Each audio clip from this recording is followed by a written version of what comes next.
The theme is quite simple. It's that lots of tiny little interactions often contribute to extraordinary moments.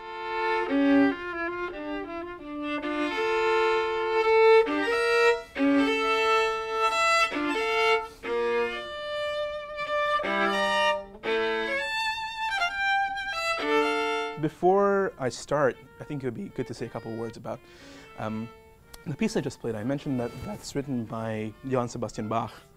And it was written in a very amazing time in Bach's life. His wife suddenly died.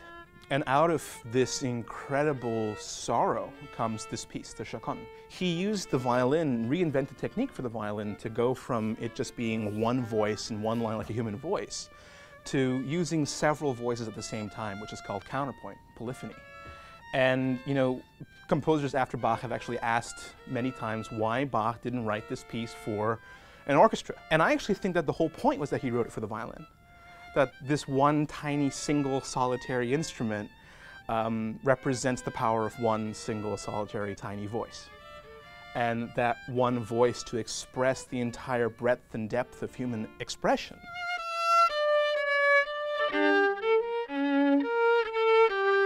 I really can't recall a time when there wasn't music in my life. I think I'm very blessed and very grateful for that.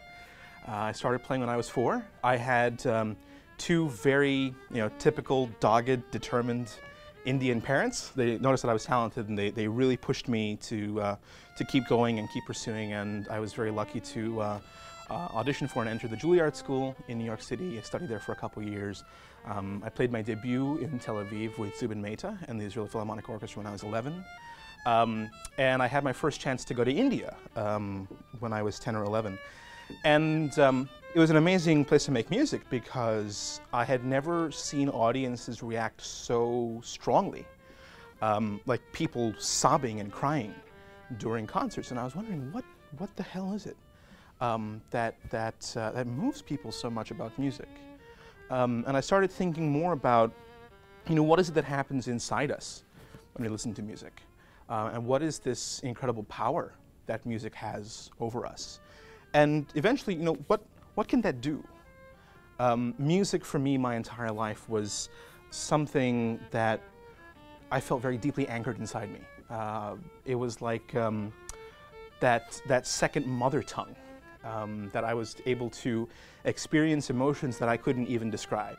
And so music was this incredible opportunity for me, but my school district wasn't so happy that I was taking time off to go play concerts, and so they failed me in 6th grade. And for an Indian kid to fail 6th grade is just purely unacceptable. So my parents pulled me out of school and they homeschooled me. So I started going to college when I was 13, 14. And it was sort of the only way to continue playing the way I wanted to play and not experience the continued prolonged abuse from the school district that I was going to. But when I was there, I remember taking the first couple courses I took, because of course I had to become a doctor. That was my parents' decree. You had to become the next Dr. Gupta, right? Yeah, exactly. So I remember taking this course in introductory biology, and one of my professors recommended this book that's become really famous now by Tracy Kidder about Paul Farmer, Mountains Beyond Mountains. And it's this incredible story of Paul Farmer's work leading Partners in Health. And something about this story really registered within me because I had this new real passion for science, especially for the brain, but that this science could be applied to really, truly helping people.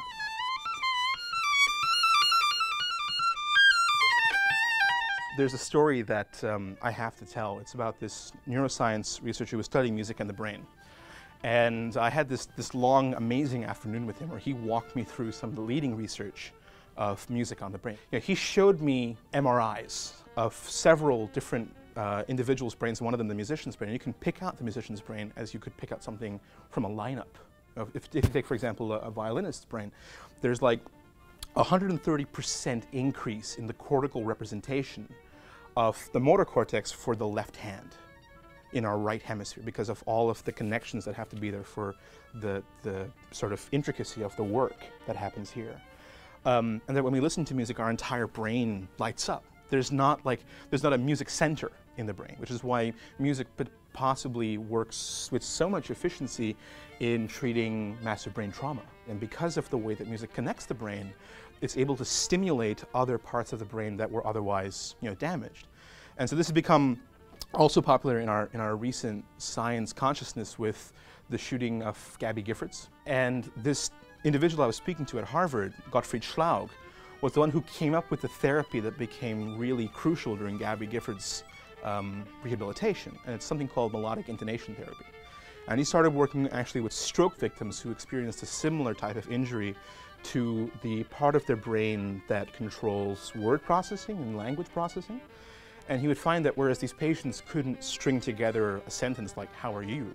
if they sung words, they could sing them and pronounce them fluently. He discovered that there's this homologous speech center related to music and musical phrasing in the right hemisphere, and that can be used to sort of rewire the brain. And so they're just these miracles. But it turns out that Gottfried Schlaug was an organist at the Vienna Conservatory and had trained and worked and studied as an organist, and that he had to make the same choice that I was about to make to go off to medical school or to keep playing music. And he said, "You have to keep playing music, because medical school will wait, but the violin simply won't."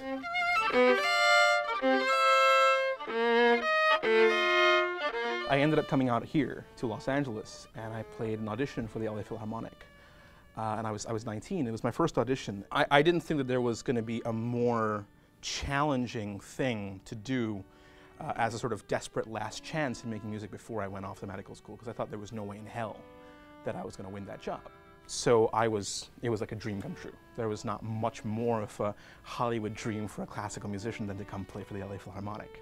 But there was an individual that I met outside the Philharmonic just a few months after I joined, who really profoundly shaped my life. And that's a story that's become very popular to us now. It's Nathaniel Ayers and the story of the soloist. It was a book written by LA Times columnist Steve Lopez. It later became a movie starring Jamie Foxx and Robert Downey Jr.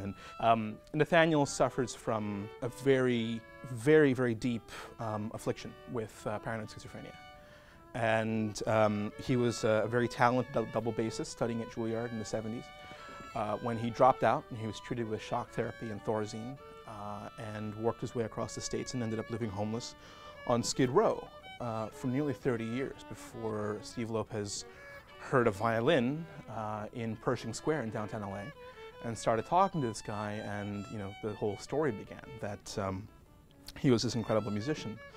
And I sort of entered the story after Nathaniel had attended a few rehearsals at Walt Disney Concert Hall.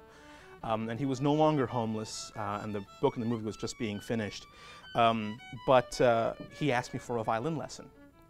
And we had our first lesson at Walt Disney Concert Hall. And as we started talking, I started to see the extent of Nathaniel's illness, and was struck by how it was ever possible that a man this talented and this connected with music could have ever been homeless in a place like Skid Row because of his mental illness.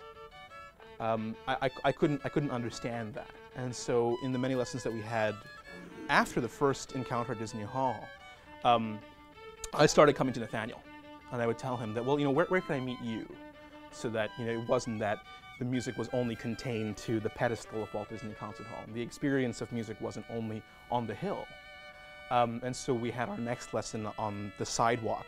And then eventually I started working with Nathaniel on Skid Row. And now it wasn't about presenting music to an audience, it was about communication.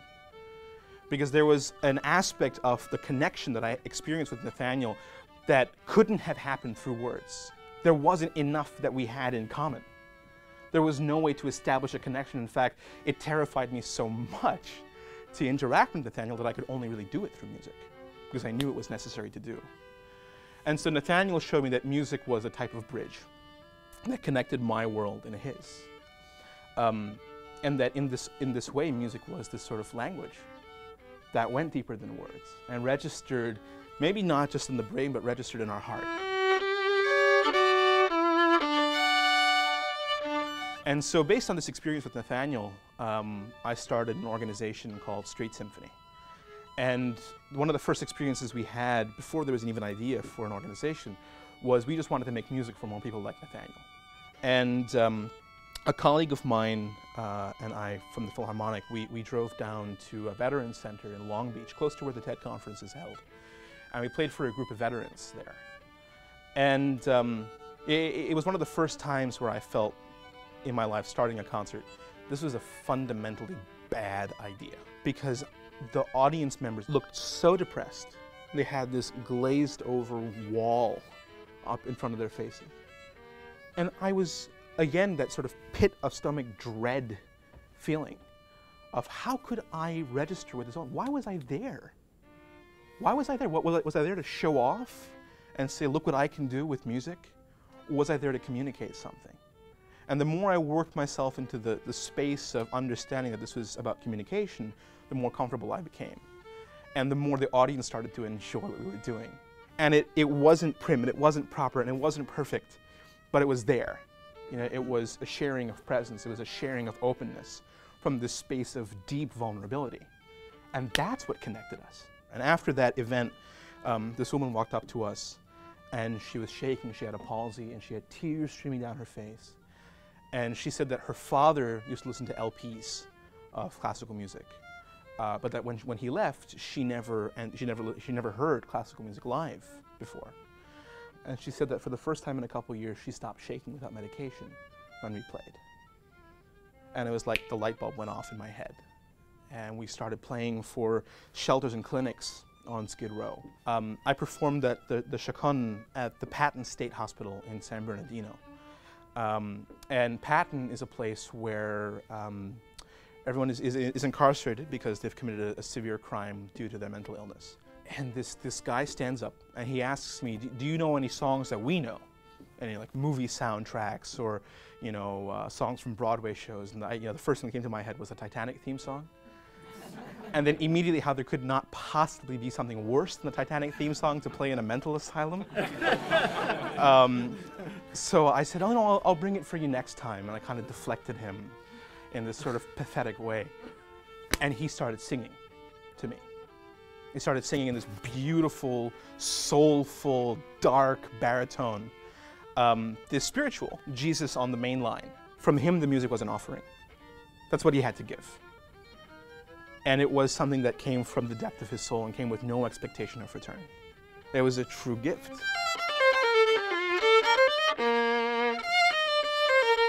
There's this quote by the German composer Robert Schumann, who himself suffered from schizophrenia, and he died in an asylum. He said, "To send light into the darkness of men's hearts, such is the duty of the artist." At one level, the musicians serve as this kind of conduit for delivering, you know, the amazing beneficial powers of music on the brain, which we're still discovering in neuroscience, to a community that would never have access. But more than that, it's a real chance for human connection. And that this music serves a purpose beyond aesthetic value alone to connect us from heart to heart.